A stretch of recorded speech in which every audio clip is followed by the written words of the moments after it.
আজকের এই দিনে মনে করে দিছি আমি স্বাধীন পারতেছি, আমি সব জায়গায় যেতে পারতেছি স্বাধীনভাবে। আমি অনেক কিছু পরিবর্তন দেখতে পেয়ে গেছি। স্বাধীনভাবে চলতে পারতেছি, বাজার করতে পারতেছি, শপিং করতে পারতেছি, স্বাধীনভাবে অফিস করতে পারতেছি, আমি স্বাধীনভাবে কথা বলতে পারতেছি। আমি মনে করি যে আমি অনেক নিরাপদে আছি। আমরা যেহেতু একটা স্বৈরাচার থেকে মুক্তি পেয়েছি, আমাদের সবারই ভালো লাগার কথা, যা বলে বোঝানোর মতন নয়। শাসন থেকে একটা কথাই বলবো, আমার দেশ, আমার দেশের মানুষ ভালো থাকুক।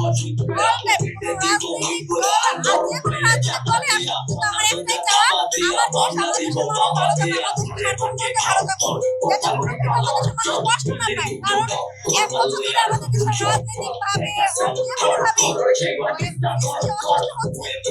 একটাই কথা, আমাদের দেশের মানুষ ভালো থাকবে, আমাদের দেশের মানুষ ভালো থাকে, আমাদের দেশটাকে দেশের উন্নতি নিয়ে যাবে এবং বিশ্বের দরবারে এগিয়ে নিয়ে যাবে। আমাদের দেশের মানুষ